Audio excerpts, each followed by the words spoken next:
করা হয়েছে আমরা কাউকে বেরোতে দেবো না, কারণ যোগ্য শিক্ষক শিক্ষিকারা রাস্তায় যেখানে সেখানে লিস্ট যতক্ষণ না বের হচ্ছে আমরা কাউকে বেরোতে দেবো না। আজকে বাড়ি কেউ যাবে না। আপনারা এই জায়গাটা আটকাচ্ছেন, কাউকে কি বেরোতে দেবেন না? ডিভাইড অ্যান্ড রুল, ব্রিটিশদের তৈরি করা রুলের প্রপার কার্যকারিতা দেখাচ্ছে এসএসসি। 2016 সালের এসএসসি পরীক্ষার জন্য 8টি কাউন্সিলিং করে এসএসসি বোর্ড।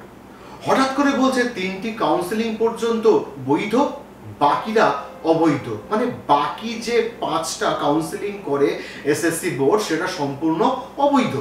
কিছুদিন আগে সুপ্রিম কোর্ট জানিয়ে দিয়েছিল 6000 টিচার অবৈধ এবং তাদের বিরুদ্ধে প্রমাণ আছে। বাকিদের বিরুদ্ধে কোনো প্রমাণ নেই, তাই তারা অবৈধ নয়। বাকি যে 16,084 জন শিক্ষক শিক্ষিকা আছেন তারা আগামী 31শে ডিসেম্বর 2025 পর্যন্ত স্কুলে আছেন। তাহলে এসএসসি আজ কি করে বলছে 3rd কাউন্সিলিং পর্যন্ত বৈধ আর বাকিরা অবৈধ?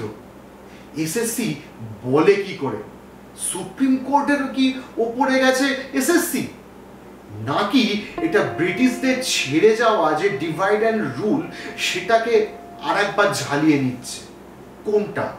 টিচারদের মধ্যে কি কমপ্লিটলি একটা ভাগাভাগি করার চেষ্টা করে দিচ্ছে না? টিচাররাও বলছে যে আমরা এইসব ললিপপে ভুলবো না, তারা তাদের জায়গা ছেড়ে যাবে না, ওই এসএসসি ভবনের সামনেই থাকবে যতদিন না তারা ন্যায্য দাবি আদায় করতে পারেন। আমরাও সবাই আছি ওই চাকরিহারা ন্যায্য টিচারদের সাথে। নমস্কার, আমি দিব্যেন্দু, ইন্টারজিও চ্যানেলে আপনাদের স্বাগত। সুপ্রিম কোর্ট একটা জিনিস খুব স্পষ্টভাবে বলে দিয়েছে, যারা অযোগ্য চিহ্নিত নয় এমন টিচাররা এই কাজে যোগ দেবে। যে 16,084 জন শিক্ষক শিক্ষিকা আছেন তারা আগামী 31শে ডিসেম্বর 2025 পর্যন্ত স্কুলে আছেন। আজ বিকেল পর্যন্ত শিক্ষামন্ত্রী বলছেন আইনজীবীদের সাথে কথা বলে লিস্ট তৈরি করা হচ্ছে। এত কিছু করেও সেই অশ্বডিম্বই প্রসব করা হলো। আর ওএমআর পাবলিশও কিন্তু এখনো করতে পারলো না।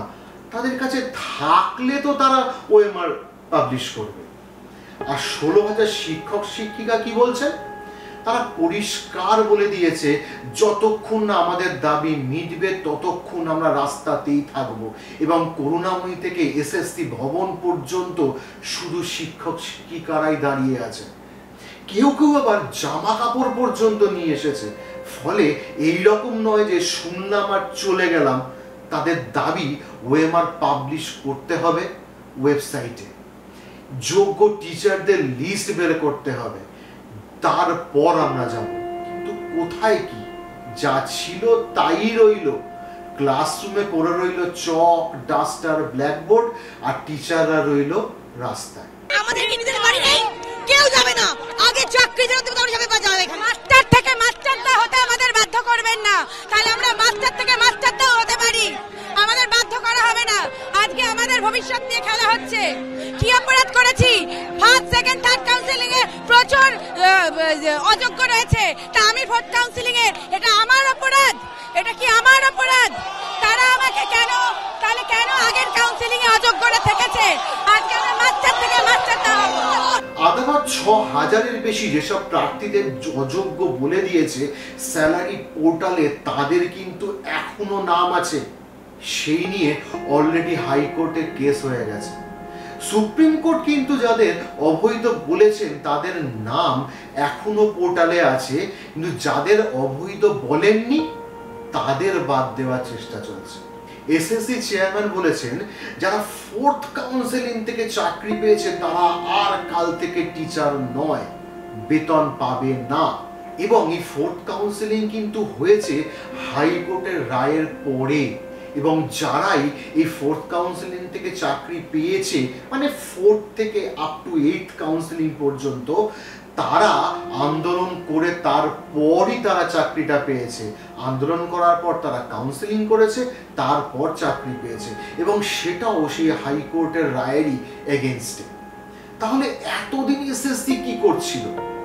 সমস্ত হাইকোর্ট, সুপ্রিম কোর্ট তারা এতদিন কেন এই কথাগুলো বলেননি যে 3rd কাউন্সিলের পর যারা আছে, যারা বাকি যারা আছে তারা সবাই অবৈধ?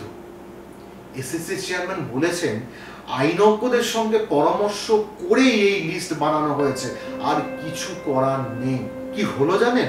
টিচারদের সোশ্যাল স্ট্যাটাস নষ্ট হয়ে গেল। তারা বাইরে বেরোলেই শুনতে হচ্ছে যোগ্য না অযোগ্য। এই কথাগুলো শোনা কি সত্যি উচিত ছিল শিক্ষক শিক্ষিকাদের?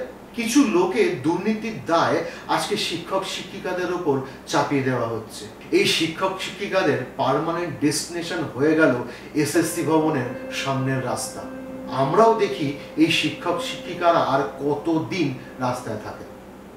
আপনারাও আমার সঙ্গে থাকুন, ভালো থাকুন, সুস্থ থাকুন। জয় হিন্দ, জয় ভারত।